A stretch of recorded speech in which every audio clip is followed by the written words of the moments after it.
Hello and welcome to a Week 12 edition of Establish the Bets. My name is Adam Levitan. Each and every Friday night, I'm joined by King Sharp Matthew Davidow to talk all things betting sides and totals for the season. Anyone who doesn't know who Matt is, he is taking on all comers as an odds maker for Deck Prism / Huddle. You want to bet? You want to bet big? Matt is your man. Happy Thanksgiving, Matt. How's it going? You too, Adam. It's going good. How are you? Good. Before we get into it here, I have to remind everyone the Black Friday sale is still going on. Matt, corporate, $4.99. I can't believe what they're doing. $4.99 to try ETR NFL for 1 week. Go to establishandrun.com/Black Friday. All right. Speaking of not being able to afford a $4.99 sale, we talked about it last week. The total in Atlanta, Chicago was 49.5. I couldn't believe it. I had everything on it.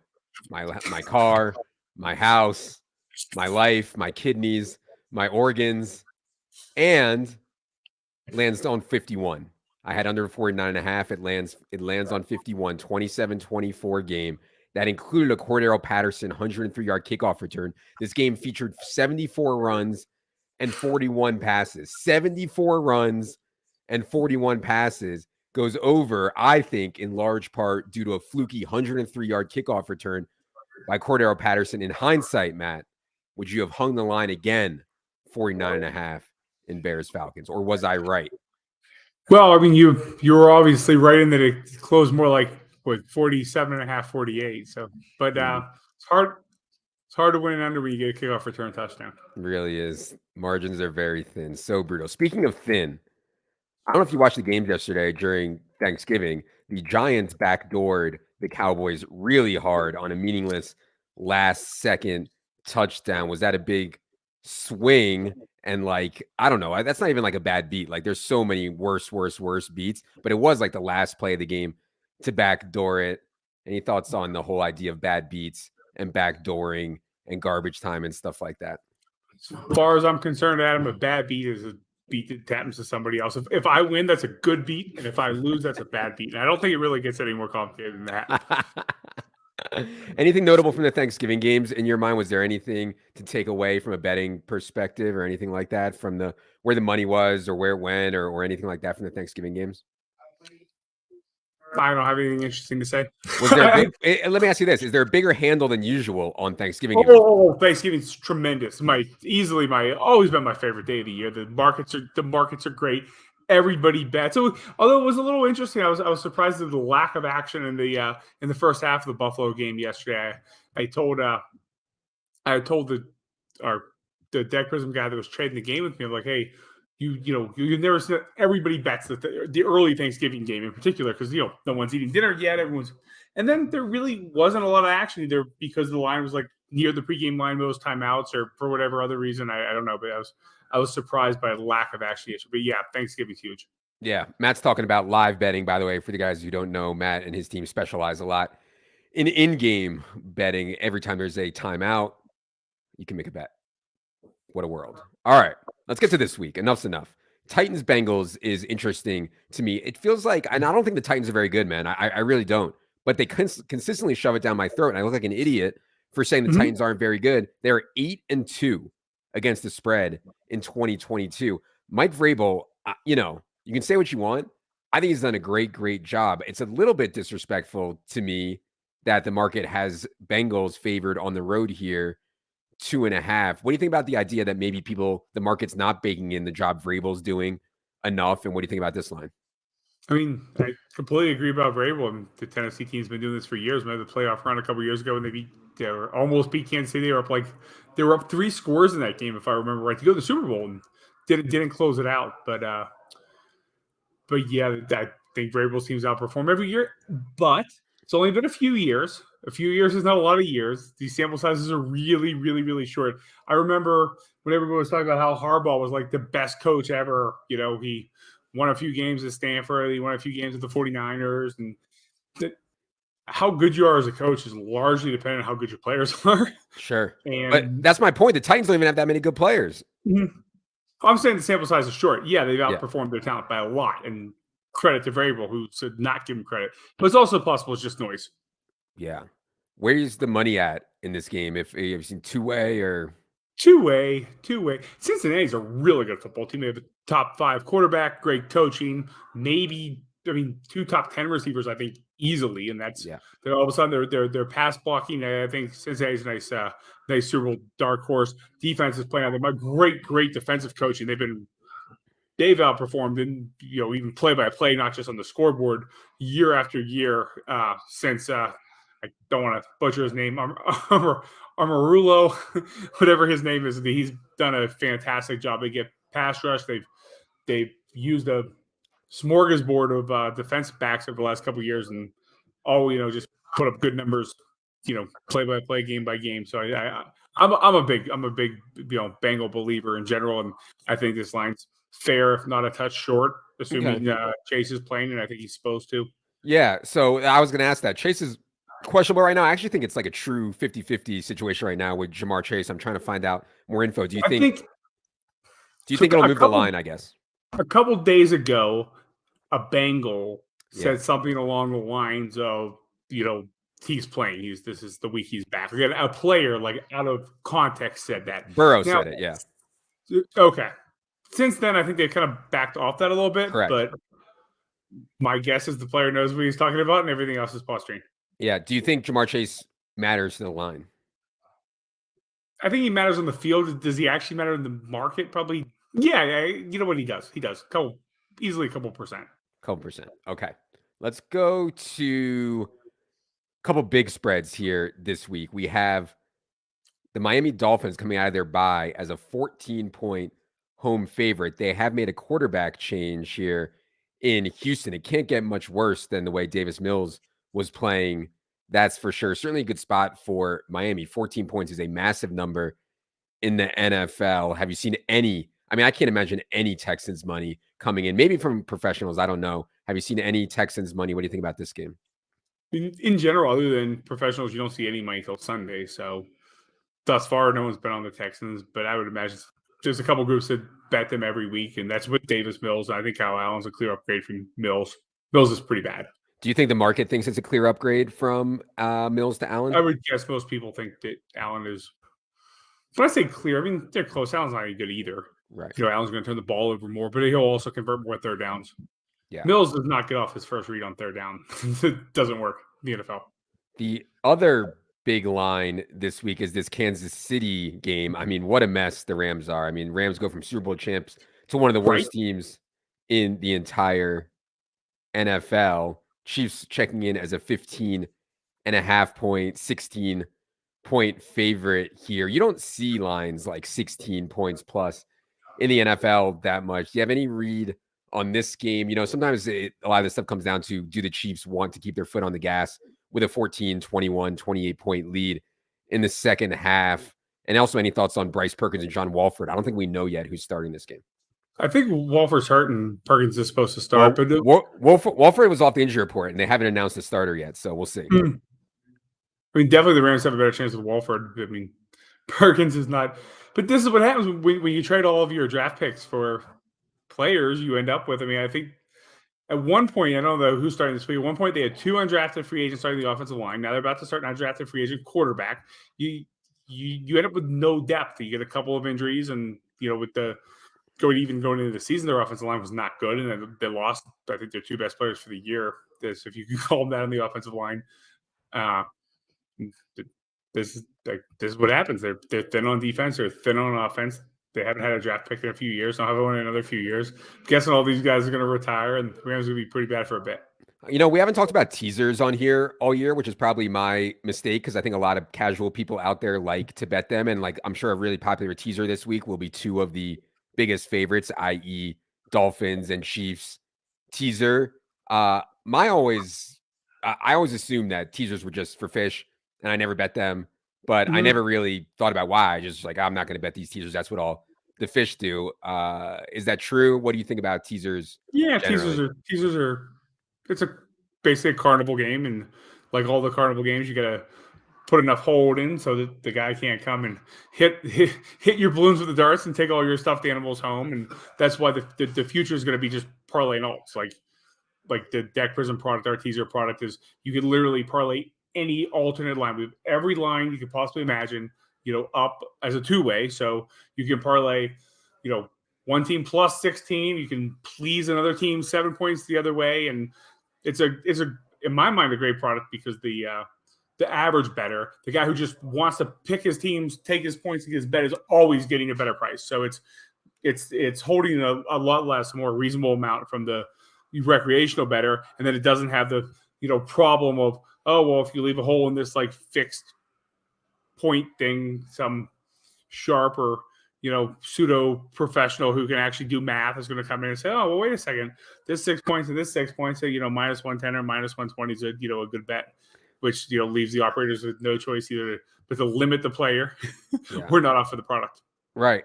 Generally speaking, though, like if someone wanted to bet at like some square book, a teaser, the reason that it's bad is because what you're paying to move the line isn't worth what they're charging you. In other words, yeah. I mean, if you like a teaser's a parlay. There's no like a teaser's not actually a bet type. It's just it's a multiple or a parlay or however your terminology is. You're just taking two different things that could happen and you're multiplying together. You're rolling over your stake in one into the other one and coming up with the whole amount. And you'll notice if you actually find the fair price on the alternates you're playing, even with say a 4% hold, and then parlay them together, you're going to get a better price than you would on like an off the board teaser. So for the most part, parlay the alternate lines. Don't play a teaser. Got it. Okay. I want to bring up the Commanders. Taylor Heineke 4-1 as a starter. I don't think that they're great or anything. But they're certainly playing good ball now. The schedule has not been great. They did have that narrow loss to the Vikings. A little surprised they're only 4-point favorite here against the Falcons. But again, I don't think anybody thinks the Commanders are good now. Maybe they do, though. I don't know. What does the market think about the Commanders and the fighting Taylor Heineke's right now?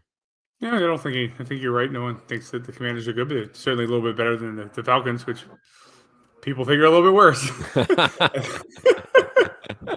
Yeah, I would think that public. I would think public would be on Commanders here, but I don't know. Yeah, I would guess it's going to come as a shock. We make the line right on the market. I think it's a fair line, and if you can, if you get a good price versus the line, it's probably a good bet. And if not, you're paying a little bit of hold. We have one of the spots that people like to talk about. I know we talked about trends earlier in this year, the west to east for the Broncos. So Broncos going from Mountain Time Zone for an early game to Carolina. I mean, my God, Matt, they're going to Sam Darnold. Okay, I actually think Sam Darnold's an upgrade over Baker. I don't know if you agree or not, but I thought Sam Darnold played better than Baker last year, number one. Number two, you can make a case that the Broncos have the worst offense in the entire NFL. And I don't think that's actually true, but like some very rudimentary data, like yards per play, touchdowns per game, etc. Broncos are dead last in a lot of this stuff, not in yards per play, but in touchdowns per game. They are. What do you think about this game? What do you think about Darnold versus Baker? And then, God, for this Broncos offense to be a road favorite, like that seems ridiculous to me. It's funny you wrote in the notes about the worst offense, and I just assumed you meant Carolina because they clearly have the worst offense in the league. I should have actually read it or whatever. How funny is it that Sam Darnold's about to start a quarterback? We're like, oh, he's so much better than the two guys they've run out there so far. But I mean, man, their quarterback play, I mean, especially Baker's been so bad. If you'd asked me before last year or even before Baker got hurt, I thought Baker had the chance to be a long-term above average starter, on a good team in Cleveland. And then between his, hip injury and a couple other things that happened, and then they managed to mortgage their future for a couple of big plays a game in Deshaun Watson, which was very interesting. All of a sudden, they're in the dumps. Baker's in Carolina. Baker's playing absolutely terrible. He's been so bad of what I've seen. Bad enough, so bad that I think Walker's been better. So I guess by default, I think that Darnold has to be an upgrade. Obviously, Russ has been bad. I mean, we've talked about the third down play calling, which is interesting.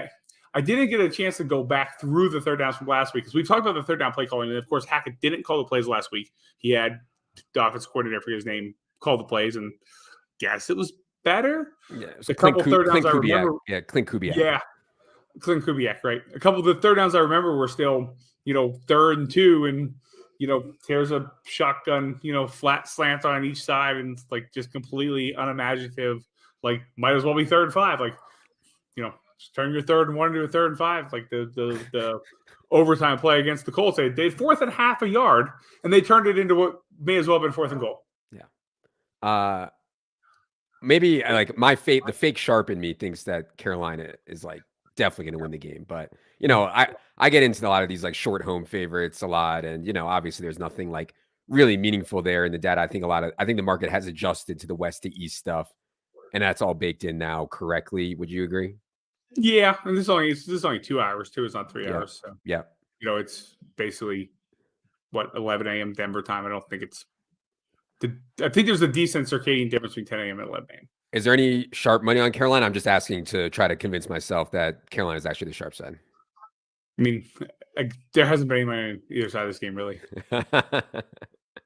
Maybe a little bit of Carolina, but I don't know. I think there's a lot of uncertainty.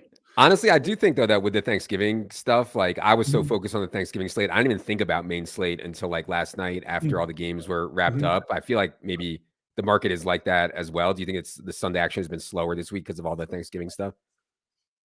Yeah, I think so. And I mean, at the end of the day, every bettor, every syndicate, every operator, they're all people. Everyone's got families. I mean, here we're doing the show a couple hours later because we did other things with our life other than talking about football during dinner time on a Friday night. So I think that's a factor too. Okay, that's about all I have. Any other interesting spots that you wanted to mention before we get out of here? I think Tampa's just interesting in general, and that I'm not sure I've ever seen a team that's been this bad for this many games. Like, there's a decent sample. I know they missed some players here and there, a couple games without receivers, but for the most part, everyone's played. I guess 10 games, and Tampa's not been good in these 10 games, and they're still getting. And even by our models, they're being judged with like a ton of like what's basically data from last year. And I don't know if I've ever quite seen a team like this, and I'm very curious how they end up this season. Do they kind of revert to form or not?